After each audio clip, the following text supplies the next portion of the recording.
오늘 함께 하실 하나님 말씀은 마태복음 11장입니다.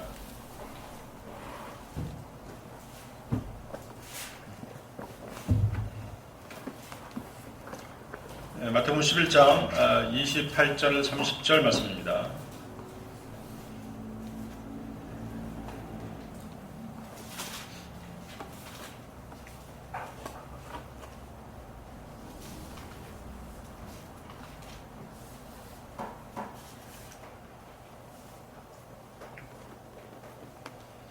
마태복음 11장 28절에서 30절 말씀 제가 받들어 읽겠습니다. 수고하고 무거운 짐진 자들아 다 내게로 오라. 그러면 내가 너희에게 쉼을 주리라. 나는 마음이 온유하고 겸손하니 내 멍에를 메고 나에게서 배우라. 그리하면 너희가 너희 혼에 쉼을 얻으리라. 이는 내 멍에는 쉽고 내 짐은 가볍기 때문이라고 하시더라. 이 말씀을 위해 다 같이 기도하시겠습니다. 위대하시고 거룩하시며 영광스러우신 주 하나님 아버지, 오늘 저희들 예배로 모였습니다. 오늘 제가 말씀을 강론할 때 성령님께서 저와 함께 하셔서 말씀을 효과적으로 증거할 수 있게 하시고 형제자매들에게 은혜를 끼칠 수 있는 설교가 되게 하시며 주님께 영광을 돌려드릴 수 있는 그런 설교가 될 수 있도록 인도하여 주옵소서. 말씀을 듣는 형제자매님들의 지각을 깨우셔서 말씀을 쉽게 깨닫게 하여 주옵고, 또 오늘 듣는 말씀으로 한 주간 살아가는 데 있어서 풍성한 영적 양식을 거두며 진리의 지식으로 무장하여 믿음을 굳건히 하여 주시옵고, 또 성장할 수 있게 도와주시옵소서. 마치는 시간까지 마귀가 방해하지 못하도록 지켜 보호하여 주옵소서. 주 예수 그리스도의 이름으로 기도드렸습니다. 오늘 저는 주님의 겸손을 배우라는 주제로 여기 모이신 형제 자매님들과 하나님의 말씀을 나누고자 합니다. 이 말씀은 1차적으로는 구원받지 못한 사람들에 대한 일반적인 초청으로 해석할 수 있습니다. 뒷부분은 구원받은 사람들을 위한 그런 권고의 말씀입니다.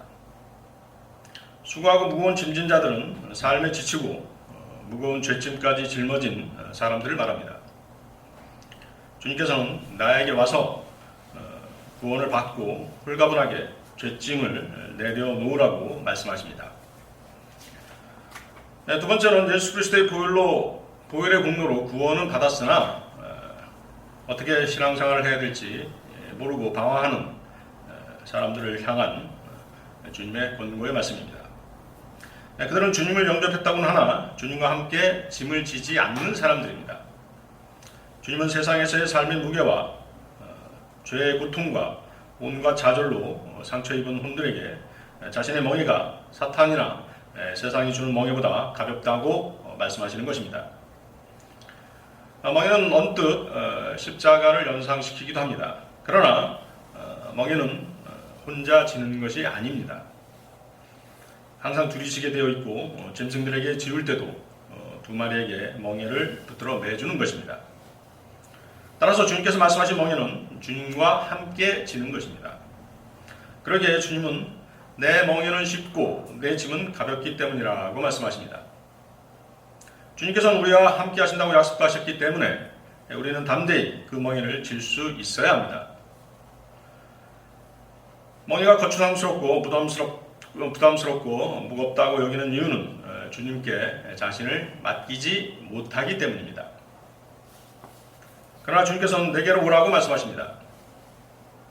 우리는 주님께 가기만 하면 쉼을 얻을 수 있습니다. 주님께서 멍에를 대신 지어주시기 때문입니다. 또한 우리는 멍에를 메고 주님으로부터 배울 수 있습니다. 무엇을 배우는 것입니까? 주님의 인격을 배우는 것입니다. 본문 11장 29절에서 주님은 나는 마음이 온유하고 겸손하다고 말씀합니다.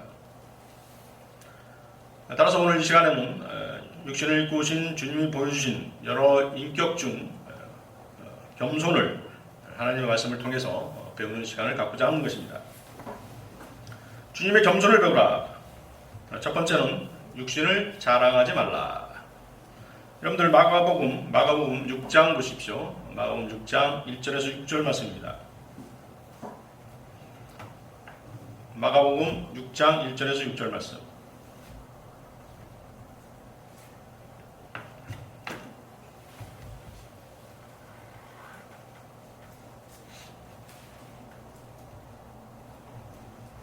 찾으셨습니까?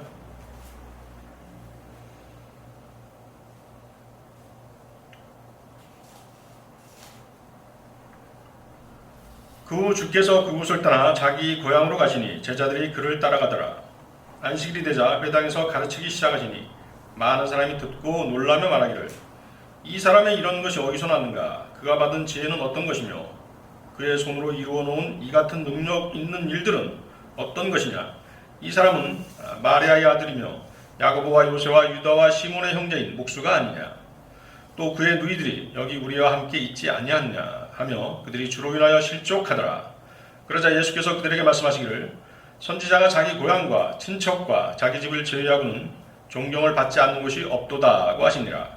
그리하여 거기에서는 불과 몇 사람의 병자에게 안수하여 고쳐주신 것 외에는 다른 능력 있는 일들을 행하실 수 없었더라. 주께서 그들이 믿지 않으므로 이상히 여기시고 마을들을 두루 다니시며 가르치시니라. 예수님의 고향 사람들은 주님의 가르침에 놀랐지만 그들은 주님을 믿고 구원을 받고 또 치유받으려고 하지 않았습니다. 오히려 실족하고 말았습니다. 실족의 원인은 그들의 불신이었습니다. 그들은 주께서 나사렛을 방문하셔서 자신이 구약에 예언된 메시아라고 말씀하시자 분개했던 것입니다. 그들은 주님과 함께 자라고 이웃으로서 같이 생활했기 때문에 주님의 육신의 가족을 너무도 잘 알고 있었던 것입니다. 요한복음 6장 42절에서 그들은 이렇게 말합니다. 이 사람이 요셉의 아들이 아니냐? 우리가 그의 아버지와 어머니를 알지 않느냐? 그런데 그가 어떻게 나는 하늘에서 내려왔다고 말할 수 있느냐라고 그들은 말했던 것입니다. 또한 그들은 주님의 동정녀 마리아 탄생을 결혼 전의 음행에 의한 출생으로 간주하고 비난하기도 했습니다. 요한복음 8장 41절을 보면 그때 그들이 주께 말하기를 우리는 음행을 통하여 나지 아니하였으며 우리에게는 한 분 아버지가 계시니 곧 하나님이시라. 우리는 음행을 통하여 나지 아니하였다.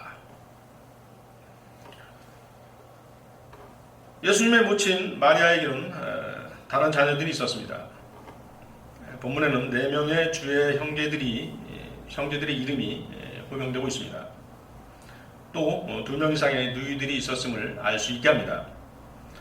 마리아가 죽을 때까지 평생 동정녀였다라고 주장하는 가톨릭은 변교된 성경을 읽었거나 아니면 눈을 감고 성경을 읽었음이 분명합니다. 또 사람들은 주님의 직업을 가지고 대놓고 무시하기도 했습니다. 이 사람은 마리아의 아들이며 야고보와 요새와 유다와 시몬의 형제인 목수가 아니냐. 주님은 30세가 되기까지 육신의 아버지인 요셉의 직업을 이어받아 목수 일을 하셨습니다. 그러나 주께서 이 땅에 오신 참된 이유는 하늘 아버지의 뜻을 행하러 오신 것입니다. 요한복음 6장 38절을 보면 내가 하늘에서 내려온 것은 내 자신의 뜻을 행하려는 것이 아니요 나를 보내신 분의 뜻을 행하려는 것입니다. 내 자신의 뜻을 행하려는 것이 아니요 나를 보내신 분의 뜻을 행하려는 것입니다. 그런데 주님의 출생 내역을 안다고 하는 그들은 주님과 주님의 진정한 아버지를 알지 못했던 것입니다. 여러분들 요한복음 8장 보시기 바랍니다. 요한복음 8장 18절 19절 말씀입니다.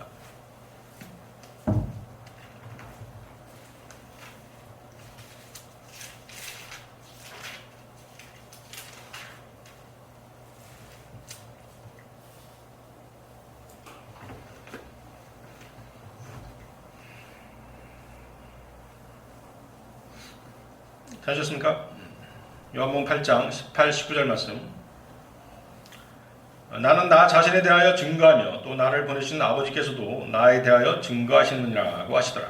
그러므로 그들이 주께 말하기를 너희 아버지가 어디 있느냐고 하니 예수께서 대답하시기를 너희는 나를 모르며 나의 아버지도 모르느니라. 만일 너희가 나를 알았다면 나의 아버지도 알았으리라고 하시더라. 유대인들은 육신을 따라 그리스도를 알았던 것입니다. 그들이 사람을 보는 눈은 일반 세상 사람들이 상대방을 평가하는 것과 별반 다르지 않았습니다. 세상은 어떤 사람을 평가할 때 육신의 모양을 먼저 보는 것입니다. 그 육신의 모양에는 출신 성분이 들어있습니다. 어느 지역 출신이냐, 어느 학교를 나왔고 부모의 직업은 무엇이냐, 당신을 이곳에 추천한 사람이 누구이냐 등등을 따지는 것입니다. 자, 그러면 여기서 그리스도를 안다는 것은 무엇을 의미하는 것일까요?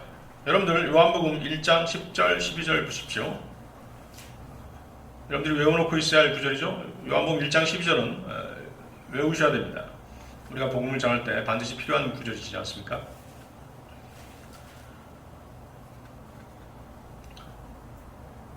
요한복음 1장 10절 12절 말씀. 그가 세상에 계셨고 세상이 그에 의하여 지은 바 되었으나 세상은 그를 알지 못하더라. 그가 자기 백성에 오셨으나 자기 백성이 그를 영접하지 아니하더라. 그러나 누구든지 그를 영접하는 사람들에게는 하나님의 아들들이 되는 권세를 주셨으니 즉 그의 이름을 믿는 사람들에게니라.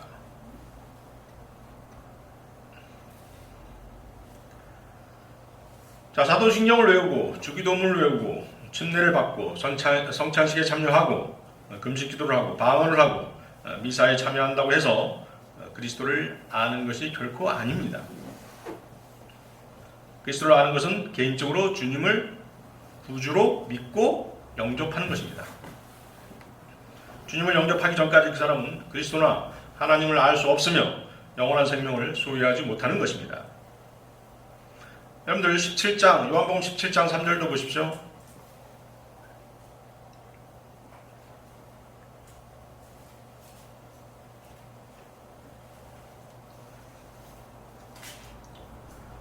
요한복음 17장 3절.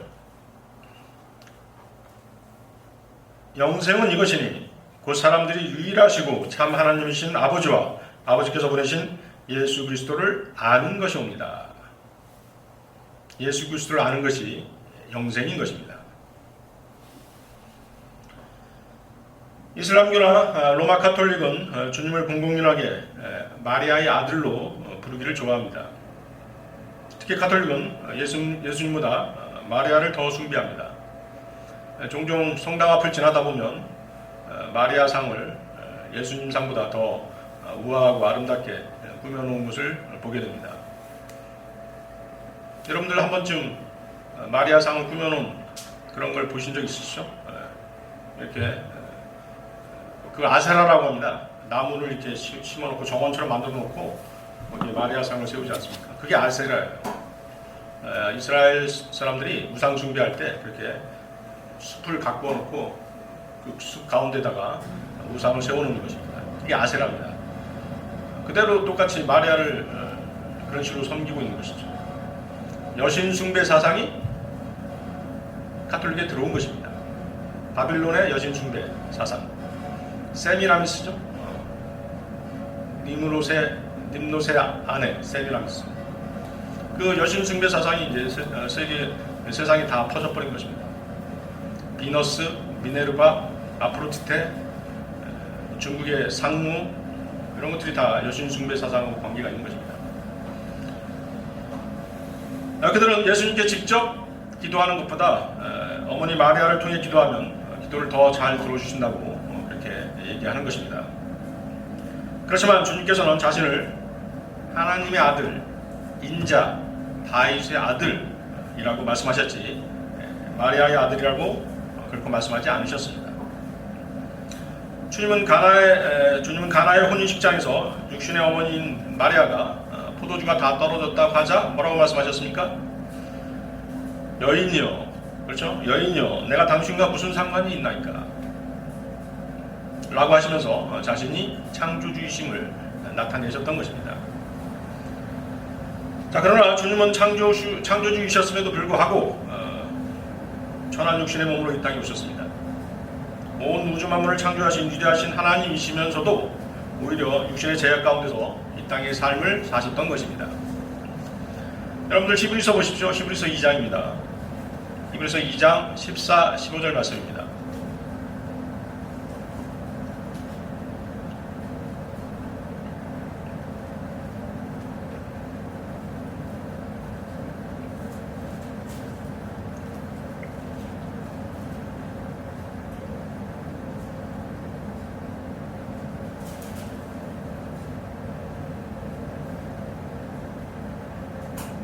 히브리서 2장 14, 15절 말씀. 자녀들이 피와 살에 참여하는 자인 것 같이 그 역시 같은 모양으로 동일한 것에 참여하신 것은 자신의 죽음을 통하여 죽음의 세력을 가진 자 곧 마귀를 멸망시키며 또 죽음을 두려워함으로 평생을 노예로 속박되어 있는 자들을 놓아주시려 함이니라. 자, 주님이 육신을 입고 오신 이유를 분명하게 설명하고 계십니다.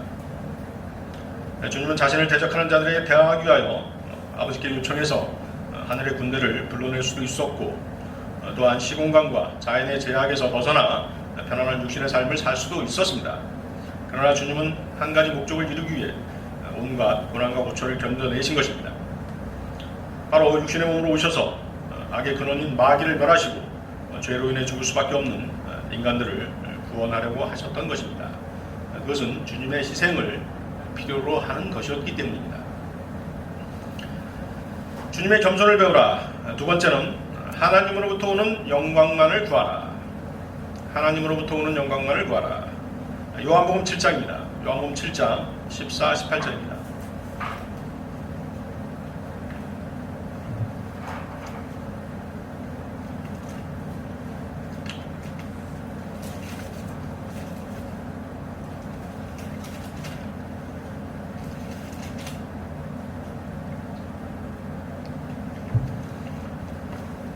요한복음 7장 14, 18절.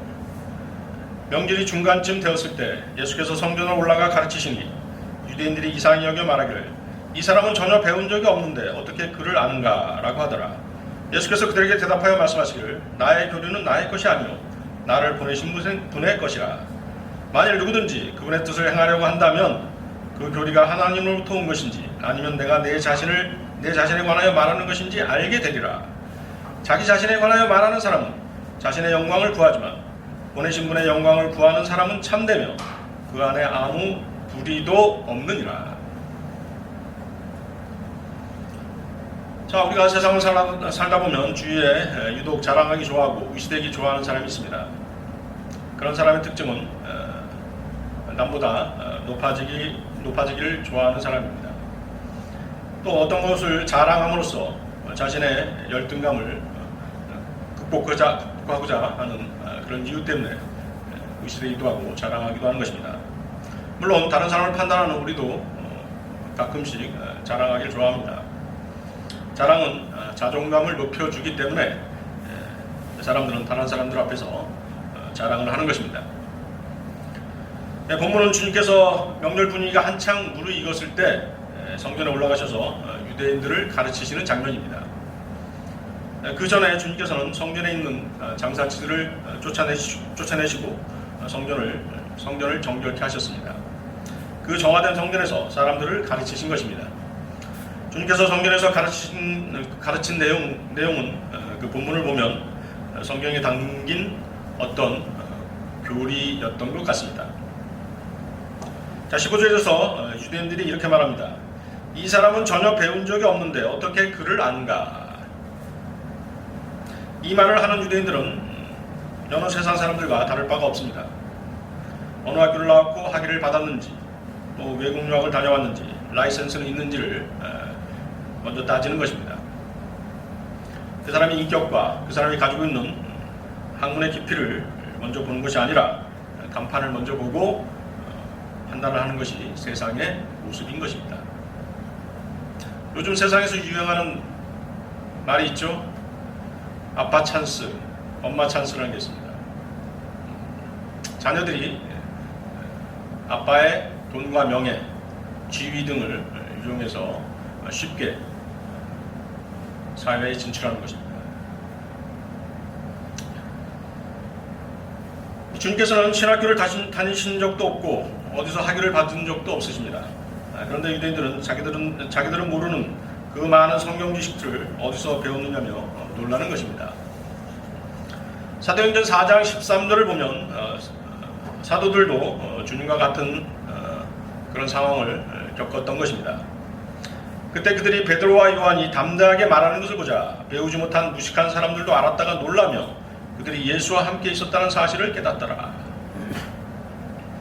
유대인들 가운데는 예수님의 성장 배경을 알고 있었던 사람도 있었기에 그들은 주님을 배우지 못한 목수의 아들 정도로 생각했던 것입니다. 그들은 주님께 가지고 있던 선입견으로 과연 주님께서 성경의 교리를 가르칠 자격이 있는지 의심하는 것입니다. 그들은 주님의 가르치시는 진리와 성경의 진리의 지식과 하나님의 말씀에는 관심이 없었고 오로지 자신들의 세상적인 기준에 따라 주님이 말씀을 전할 자격이 있는지 없는지를 판정한 것입니다. 여러분들 여기 잡고 고린도전서 1장 보시기 바랍니다. 고린도전서 1장 26절 29절 말씀입니다.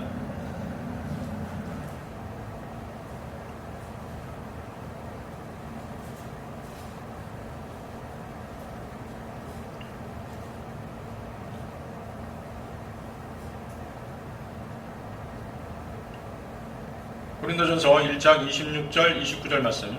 형제들아, 너희는 너희의 부르심을 보라. 부르심을 받은 자들은 육신을 따라 지혜로운 자가 많지 않고 권력 있는 자도 많지 않으며 좋은 가문에서 태어난 자도 많지 아니하니라. 그러나 하나님께서 세상의 어리석은 것들을 선택하심은 지혜로운 자들로 부끄럽게 하시려는 것이요, 하나님께서 세상의 약한 것들을 선택하심은 강한 것들을 부끄럽게 하시려는 것이라. 하나님께서 세상에 천한 것들과 멸시받는 것들을 선택하신 것은 없는 것들로 있는 것들을 쓸모없게 만들려 하심이라. 그리하여 아무 육체라도 그분의 면전에서 자랑하지 못하게 되리라. 자, 사도들만 보더라도 그들은 세상 사람들의 기준으로 볼 때 배우지 못한 무식한 사람들이었습니다. 그러나 그들은 세상 사람들의 판단을 받아야 하는 그런 사람들이 아니었습니다. 그리스도인들은 하나님의 진리를 전파하는 사람들이기 때문에 그 자격을 세상 사람들이 판단할 수 없는 것입니다. 그리스도인들은 하나님의 말씀을 세상에 전할 자격을 세상으로부터 받은 것이 아니라 하나님으로부터 받았기 때문입니다. 세상이 주는 자격증으로 말씀을 전하는 것이 아니라는 것입니다. 사도들은 하나님께서 주신 능력으로 담대하게 설교했고 부정했습니다. 하나님께서 주신 능력으로 기적을 행했던 것입니다. 사도들은 주님께로부터 성경을 증거할 지식을 배웠습니다. 마찬가지로 그리스도인들도 주님이 함께하시고 주님이 주신 능력으로 얼마든지 담대하게 그리스도를 증거하고 성경을 통해 배운 하나님의 말씀을 전파할 자격이 있는 것입니다. 하나님의 말씀을 전하고 복음을 외치며 죄인들을 그리스도께로 인도하는 사람들을 보면 그 사람이 틀림없는 그리스도인이라는 사실을 알 수 있는 것입니다. 그 사람은 진정 성령 충만한 그리스도인인 것입니다. 유대인들의 기준으로 봤을 때 그리스도께서는 배운 적이 없는 목수의 신분이셨지만, 그러나 성경에 관한 한 주님께서는 아버지 하나님으로부터 모든 것을 배우신 분이셨습니다. 주님께서는 오직 진리의 말씀으로 모든 것을 판단하셨습니다. 그리스도인 역시 말씀이 모든 판단의 기준이 되어야 합니다. 우리가 성경을 열심히 읽고 공부하는 이유도 말씀을 기준으로 올바른 분별력과 판단력을 갖기 위해서인 것입니다. 그러기에 올바른 신학교라면 오직 성경만을 가르치고 변개되지 않는 성경으로 공부하고 바른 성경을 옹호하는 데 도움이 되는 것만을 가르쳐야 되는 것입니다. 그러나 작금의 신학교들 보십시오. 성경 외에 너무도 많은 세상 학문을 들여와 가르치고 있는 것입니다. 그러다 보니 그런 세상 학문을 배워 사역에 나선 사람들이 교회를 세속화시키는 것입니다. 요즘 교회에서 가르치는 것들이 무엇인지 아십니까? 페미니즘을 가르칩니다. 뉴에이지 사상을 가르칩니다. 동성애를 가르치는 것입니다. 또 좌파 사상까지 가르치는 것입니다. 교회가 무슨 인문학 강좌라든가 문화 행사 등을 가지고 들어오게 되면 그 교회는 급속도로 영적인 능력을 잃어버리게 돼 있는 것입니다.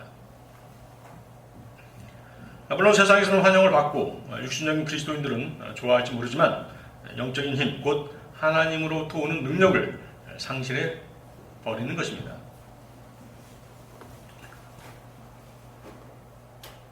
요 며칠 사이에 그 서울시장, 부산시장에 출마한 사람들이 질문을 받았죠. 동성애 축제를 어떻게 할 것이냐. 입 꽉 다물고 있는 후보자도 있지 않습니까? 그렇죠? 그들의 양심에는 동성애가 잘못됐다는 걸 알고 있어요. 그렇지만 그 표를 얻기 위해서 입을 다물고 있는 것입니다. 그렇지 않습니까? 우리는 분명하게 얘기해야죠. 그죠? 그건 잘못된 것이기 때문에 그런 축제는 벌여서는 안 된다. 이렇게 얘기해야 되는데 한 사람도 그런 사람이 없어요. 도심에서 얘기하는 사람들 가운데는 이제 도심에서 축제는 금하고 외곽에서 자기네들끼리 조용히 할 수 있게 하겠다. 이 정도 선에서 그치는 것입니다. 아예 입을 꽉 다물고 있는 후보도 있고 그들의 양심이 증거를 하는 거예요. 동성애는 잘못됐다는 걸 알고 있죠. 그럼에도 불구하고 표를 얻기 위해서 입을 다물고 있는 것입니다. 이것이 세상이죠. 여러분들 다시 요한복음 7장 16절 보시기 바랍니다.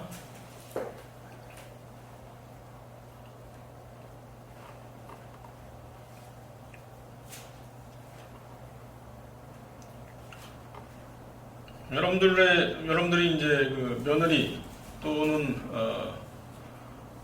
사위를 봤다고 생각을 해보세요. 근데 며느리가 남자라면 어떡하겠습니까? 네? 그죠?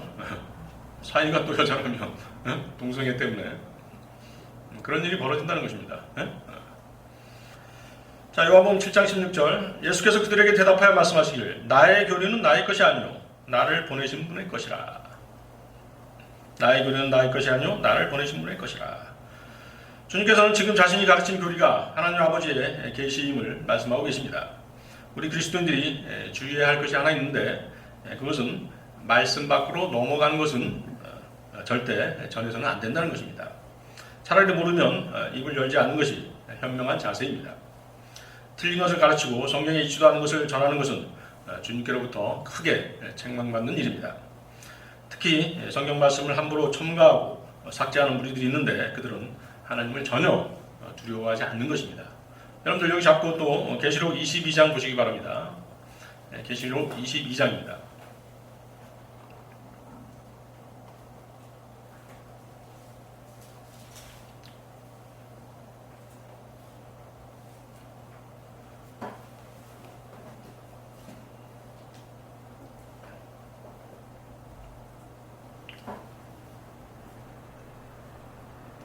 계시록 22장 18, 19절입니다. 22장 18, 19절 이는 내가 이 책의 예언의 말씀들을 듣는 각 사람에게 증거함이니 누구든지 이것들에 더하면 하나님께서 이 책에 기록된 재앙들을 그에게 더하실 것이요 또 누구든지 이 예언의 책의 말씀들에서 삭제하면 하나님께서 생명의 책과 거룩한 도성과 이 책에 기록된 것들에서 그의 부분을 제하여 버리시리라. 자, 이 말씀을 읽고 두려움을 가지는 사람이 진정한 그리스도인 것입니다. 예전에 제가 이제 친구들하고 계시록 얘기를 한창 한번 신나게 했던 적이 있었습니다.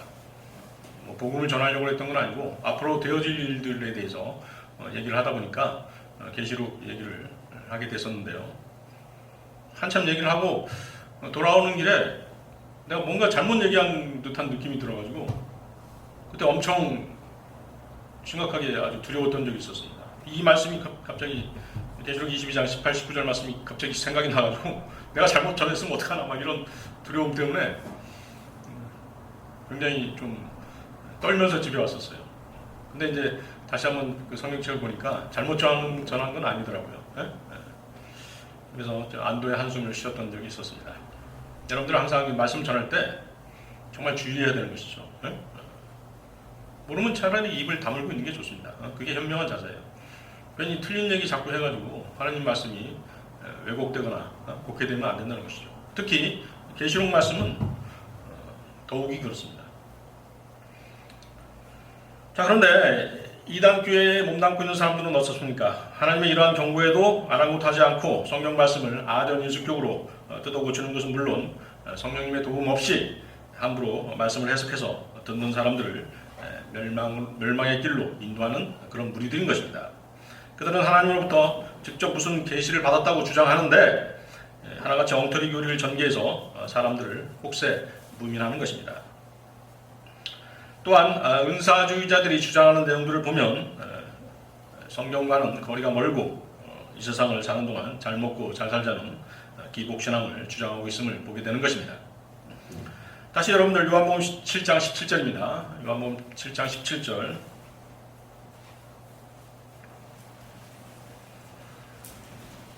만일 누구든지 그분의 뜻을 행하려고 한다면 그 교리가 하나님으로부터 온 것인지 아니면 내가 내 자신에 관하여 말하는 것인지 알게 되리라.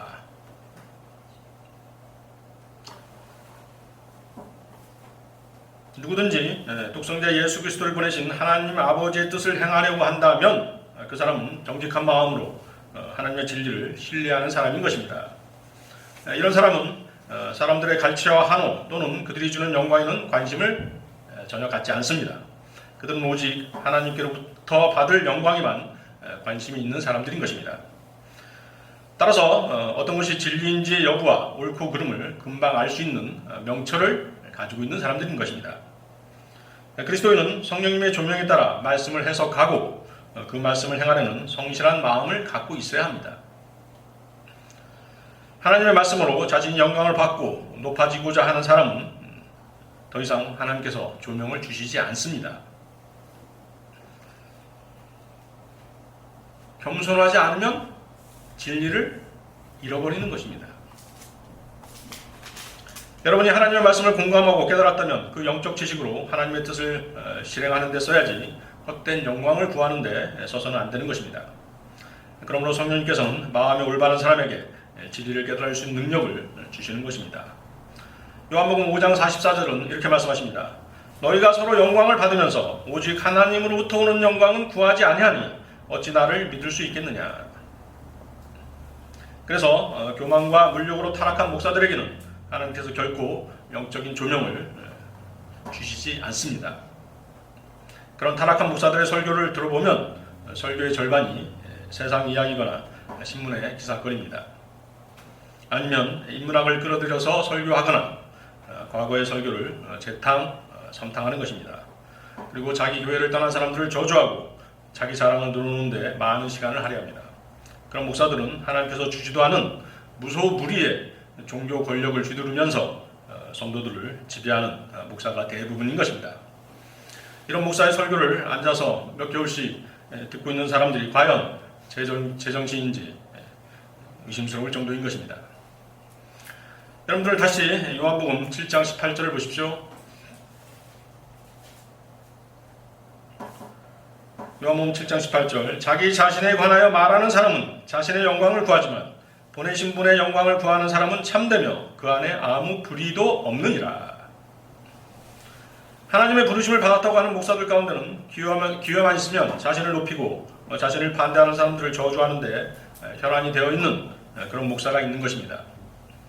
어떤 사역자가 하나님의 부르심을 받은 사람인지 혹은 타락한 마귀 들린 목사인지를 알 수 있는 여부는 그가 자신을 높이느냐 아니면 하나님을 높이느냐, 자신의 영광을 추구하고 있느냐 아니면 하나님의 영광을 구하고 있느냐, 그리고 자신을 말하고 있는 것이냐 예수 그리스도를 말하고 있느냐를 보면 분명하게 알 수 있는 것입니다.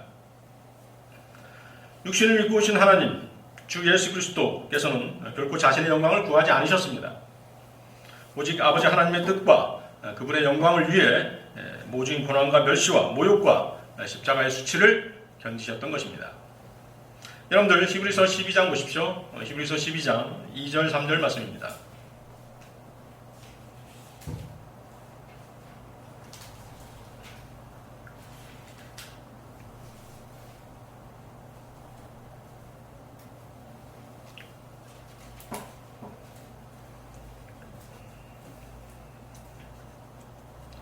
히브리서 12장 2절 3절 말씀. 그리고 우리 믿음의 창시자요 완성자이신 예수를 바라보자. 그는 자기 앞에 놓인 즐거움을 위하여 십자가를 견디시고 수치를 개의치 아니하시더니 하나님의 보좌 오른편에 앉으셨느니라. 너희가 마음이 지쳐 낙심치 않기 위하여 자기에게 저질러진 죄인들의 그와 같은 모순된 행동들을 견뎌내신 그를 깊이 생각하라. 이것이 바로 오직 하나님의 영광만을 구하신 주님의 모습이었던 것입니다.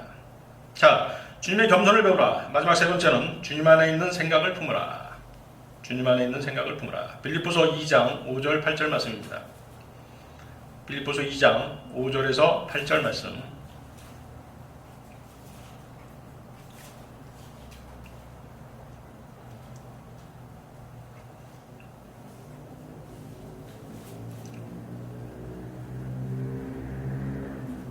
빌립보서 2장 5절에서 8절 말씀. 너희 안에 이 생각을 품으라. 곧 그리스도 예수 안에도 있는 생각이라. 그는 하나님의 형체로 계심으로 하나님과 동등하게 되는 것을 탈출하 생각지 아니하셨으나 오히려 자신의 영예를 버리고 종의 형체를 입으셔 사람들의 모습을 취하셨느니라.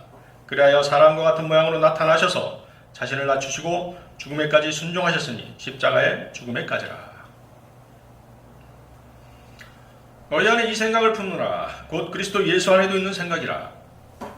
이 생각, this mind는 바울이 고린도전서 2장 16절에서 우리는 그리스도의 생각을 가졌느니라 라고 말했을 때 그 주님의 생각입니다. 주님께서 육신을 입고 이 땅에 오셨을 때 품으신 생각은 하나님 아버지에 대한 절대적인 순종과 섬김에 대한 자세였던 것입니다. 그리스도께서는 하나님의 형체일 뿐만 아니라 하나님의 형상이십니다. 히브리서 1장 3절은 그는 하나님의 영광의 광채시며 그분의 인격의 정확한 형상이시라고 말씀하십니다. 또 골로새서 1장 15절은 그는 보이지 않는 하나님의 형상이시며 모든 피조물의 첫 태생이시라고 말씀합니다. 유대인들이 예수님을 죽이려고 했던 가장 큰 이유는 주님께서 하나님을 자기의 아버지라고 말씀한 것 때문이었습니다. 요한복음 5장 18절을 보면 그러므로 유대인들이 그를 더욱 죽이려고 하니 이는 그가 안식일을 범했을 뿐만 아니라 하나님을 자기의 아버지라고 말함으로써 자신을 하나님과 동등하게 여겼기 때문이라. 그러나 결단코 주님은 하나님이셨습니다. 하나님과 같은 호칭, 하나님과 같은 능력, 하나님과 같은 속성과 본성, 하나님과 같은 동일한 권위, 하나님과 같은 성품을 지니신 분이셨습니다. 주님께서는 하나님의 피를 가지고 육신을 입으시고 이 땅에 오신 것입니다. 주님께서는 자신의 피, 곧 하나님의 피로 세상 죄를 제거하신 것입니다. 그래서 주님께서는 자신을 전능하신 하나님으로 경배하는 자들을 결코 제지하지 않으셨습니다. 말리지 않으셨습니다. 여러분들 디모데전서 3장 16절 보십시오. 디모데전서 3장 16절입니다.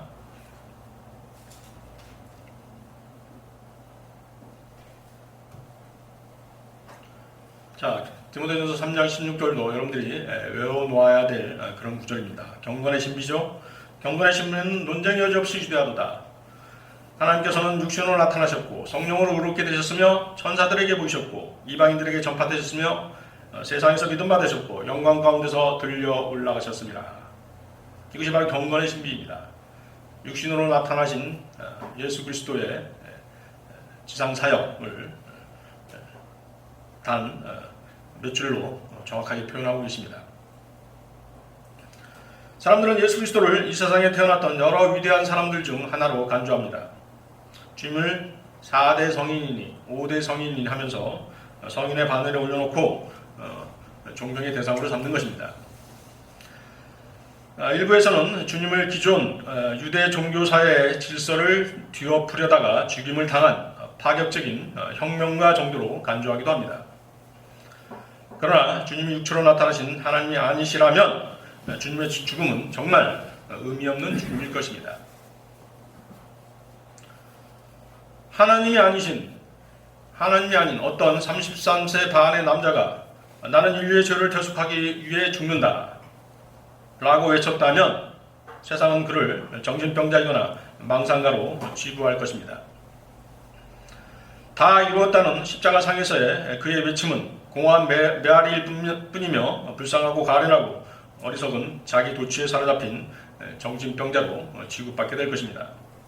그렇다면 지금 우리가 주님의 이름으로 기도하고 찬양하고 주님의 가르침을 세상 사람들에게 권하는 것 자체가 아무런 능력도 없고 소망도 없는 것이 될 것입니다. 아울러 그리스도인들은 세상 어떤 사람들보다 비참한 사람이며 세상 사람들이 보기에 종교성에 사로잡힌 미충학이 목수의 아들을 추종하는 그런 집단에 불과할 것입니다.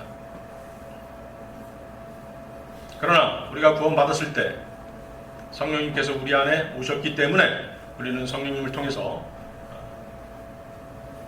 지금으로부터 2000년 전에 오신 예수 그리스도께서 그분이 주님이라는 사실을 우리는 인정하게 된 것입니다. 믿게 된 것입니다. 자, 주님께서는 육신으로 계시는 동안에 자신이 하나님과 동등됨을 고백하셨습니다. 그러나 유대인들은 주님이 하나님의 위대하시고 거룩하시며 영광스러운 위치를 탈취했다라고 생각했다는 것입니다.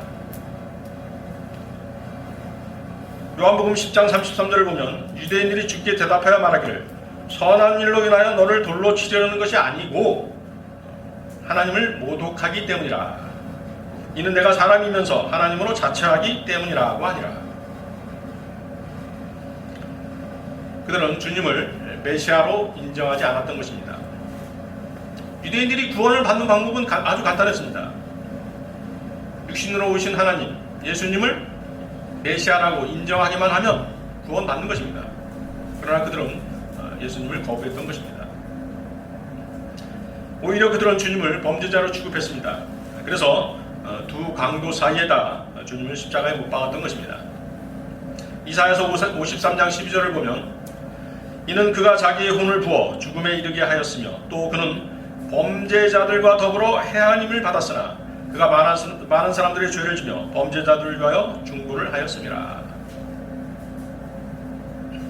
주님께서는 영광스러운 하늘 보좌에서 내려오시고 자신을 비우시고 사람들과 같은 몸을 입으시고 종의 형체를 입으셨습니다. 그리고 자신을 낮추시고 십자가의 죽음에까지 순종하셨습니다. 자, 주님은 자신을 비우셨습니다. 자신을 비운다는 것이 무엇입니까? 주님은 화려하고 재력 있고 권력이 막강한 고관 대장이나 구중 궁궐 황실의 아들로 태어나지 않으셨습니다. 주님은 베들레헴 마구간에서 태어나셨고 가난한 목수의 아들로 태어나셨습니다. 육신의 아버지의 직업을 물려받아 목수로 사셨습니다. 변변한 학벌이 있으셨던 것도 아니고 뛰어난 외모를 갖추지도 않으셨습니다. 주님은 섬김을 받는 자가 아니라 섬기는 자로 이 땅에 오셨습니다. 어떠한 교만도 없으셨고 세상 사람들에게는 악인으로 취급받았습니다. 주님께서는 자신을 멍에를 맨 종으로 말씀하셨습니다. 주님은 타락한 인간들의 저주를 맡으셨습니다. 침뱉음을 맡으셨습니다. 채찍과 뺨을 맞으셨고 십자가에 못 박히셨고 창에 찔리셨으며 온몸에 피를 흘리시고 극한의 고통 가운데 돌아가신 것입니다. 여러분들 이사야서 52장 보십시오. 이사야서 52장입니다.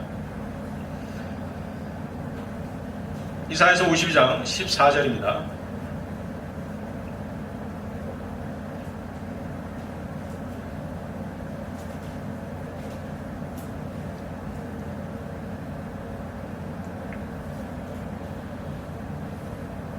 이사야서 52장 14절 많은 사람들이 너를 보고 놀랐듯이 그의 용모가 다른 사람보다 더 많이 상하였고 그의 모습이 사람들의 아들들보다 더 상하였도다. 자, 이사야서 53장도 보십시오. 53장 2절에서 5절 말씀입니다.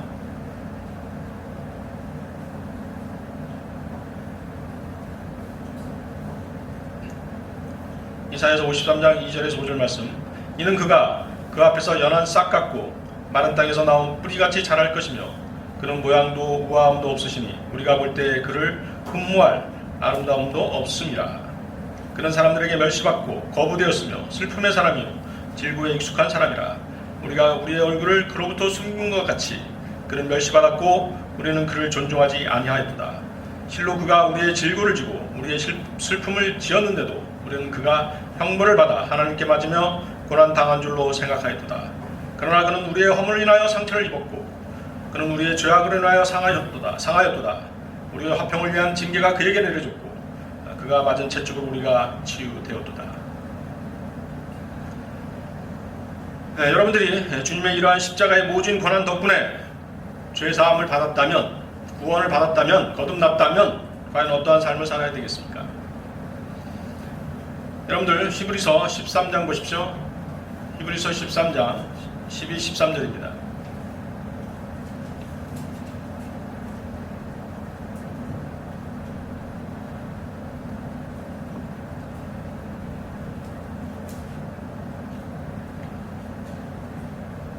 히브리서 13장 12, 13절. 그런즉 예수께서도 자신의 피로써 사람들을 거룩하게 하시려고 성문 밖에서 고난을 받으셨느니라. 그러므로 우리도 그의 수치를 짊어지고 진영 밖에 있는 그에게로 나아가자.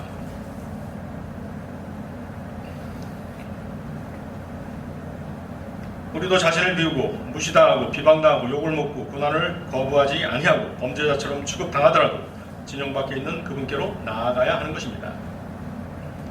주님은 여러 사람들처럼 배고프셨고 목마르셨고 피곤하셨습니다. 그분은 슬픔을 당하면 우셨고 때론 즐거워하셨으며 화도 내셨고 여러 사람들처럼 육신의 죽음을 맛보셔야 했습니다. 주님의 겸손은 이렇듯 출생에 대해서 또 지식에 대해서 자랑하지 않으셨고 능력을 자랑하지도 않으셨습니다. 자신의 뜻을 자랑하지 않으셨고 지성을 자랑하지 않으셨으며 분노를 드러내지 않으셨고 신성을 자랑하지도 않으셨던 것입니다. 오히려 육신을 스스로 제약하셔서 하나님의 능력으로 사는 삶을 택하셨고 십자가의 죽음에까지 순종하셨던 것입니다. 이 십자가의 죽음은 고통스럽고 수치스러운 죽음이었습니다. 그러나 그것은 인류의 죄를 대속하기 위한 죽음이었습니다. 주님을 십자가에 매단 원수들의 죄까지도 대속하신 그런 죽음이었습니다. 주님은 세상 모든 죄들을 위한 화목제물이 되셨고 그리하여 주님의 피를 믿는 모든 자들에게 하나님의 의가 되게 하신 것입니다. 여러분들 로마서 3장 25절 26절 보십시오.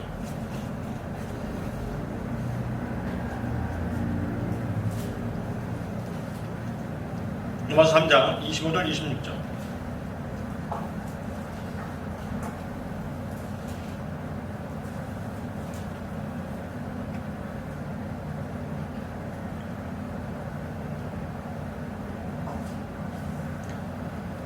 로마서 3장 25절 26절 말씀입니다. 하나님께서는 그의 피를 믿는 믿음을 통하여 그를 화목제물로 세우셨으니 이는 하나님의 오래 참으신 가운데서 이전에 지은 죄들을 사하심으로 인하여 그의 의를 선포하려 하시며 곧 이때 자기의 의를 선포하심은 자신도 의롭게 되시고 또한 예수를 믿는 자도 의롭게 하려 하심이니라.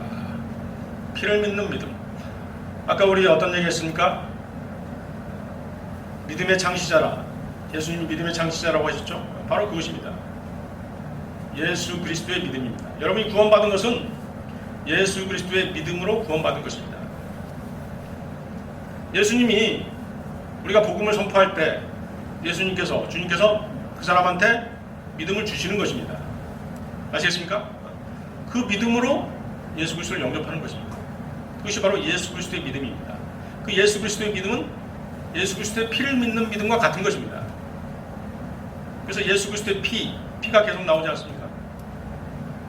예수님께서는 십자가상에서 흘리신 그 피로 우리를 구원하신 것입니다. 자, 오늘 설교의 결론입니다. 주님께서는 분명하게 내 멍에를 메고 내게 배우라고 말씀하셨습니다. 자, 팔레스타인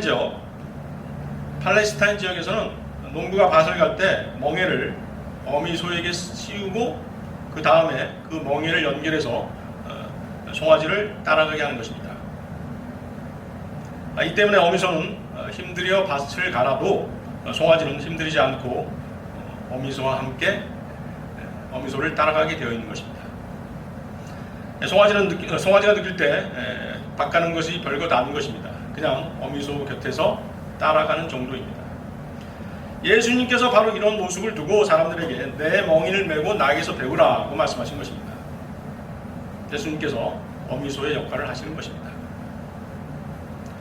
예수님께서는 인생의 짐과 죄의 짐의 무게에 허덕이는 군상들을 향해 너희가 인생의 짐과 죄의 짐을 메고 고통스러워하지 말고 내게로 오라. 내게 와서 내 멍인을 메라. 그리하면 너희가 쉼을 얻을 수 있다고 말씀하신 것입니다. 그리고 예수님께서는 나는 마음이 온유하고 겸손하니 라고 말씀하셨습니다. 우리는 이 말씀을 주님에 보아야 합니다. 여기서 온유함은 진리에 순종하는 것입니다. 겸손함이란 자신을 의지하지 않고 하나님을 의지하는 품성을 말하는 것입니다. 우리가 겸손하게 됐을 때 나 자신을 위하지 않고 형제 자매들을 먼저 위하는 것입니다. 주님을 먼저 위하는 것입니다. 그것이 바로 겸손인 것입니다. 이 때문에 우리는 내 지혜, 내 뜻, 내 고집, 내 능력대로 살겠다는 자세를 버리고 주님, 저는 살든지 죽든지 흥하든지 망하든지 상하든지 성하든지 쇠하든지 주님 뜻대로 살겠습니다. 오직 주님을 믿습니다 라고 고백하며 모든 것을 하나님께 맡겨야 하는 것입니다. 여러분들이 최선을 다하고 하나님의 뜻에 맡겼다면 그 결과가 어떠하든지 간에 하나님께 감사할 수 있어야 합니다. 하나님께 맡겼다고 하면서 그 결과가 나쁠 수도 있습니다. 그렇더라도 여러분들은 아멘할 수 있어야 되는 것입니다. 그것이 진정으로 하나님께 맡기는 것입니다. 따라서 그것이 또한 주님께서 원하시는 겸손인 것입니다. 우리가 이런 마음을 가질 때 평안 가운데 안식할 수 있는 것입니다. 네, 다 같이 기도하시겠습니다. 우리의 힘이시며 도움이 되시고 영원히 의지할 반석이 되시는 주 하나님 아버지께 이 시간 감사와 찬양과 모든 영광을 돌려드립니다. 오늘 저희들 주님의 겸손을 주제로 말씀을 나누었습니다. 오늘 말씀을 통해서 하나님께서 예수님을 높이신 이유가 주님의 낮아지심과 순종에 있음을 저희로 깨닫게 하셨습니다. 하지만 우리는 아직도 육신적이어서 종종 교만한 가운데 부끄러운 삶을 살아가고 있습니다. 저희들 주님의 겸손함으로 주님 앞에서와 모든 형제자매들 앞에서 말과 행실이 온전케 되기를 바라고 또 원합니다. 서로에게 복종하고 서로를 섬김으로써 주님께 영광 돌리는 삶을 살도록 저희들의 생을 인도하여 주셨기를 원합니다. 여기 머리 숙인 우리 모두의 형편을 주님께서 잘 아시오니 저희의 짐을 대신 지워주신 그 자애로우심으로 저희의 지혜의 부족함과 진리의 지식의 부족함을 온전케 하여 주시옵소서. 또한 저희 생활의 피로들을 채워주셔서 감사함으로 주님께 영광 돌릴 수 있도록 인도하여 주시옵소서. 이 모든 기도 곧 다시 오셔서 우리를 부르실 주 예수 그리스도의 이름으로 기도드렸습니다. 다 같이 일어나셔서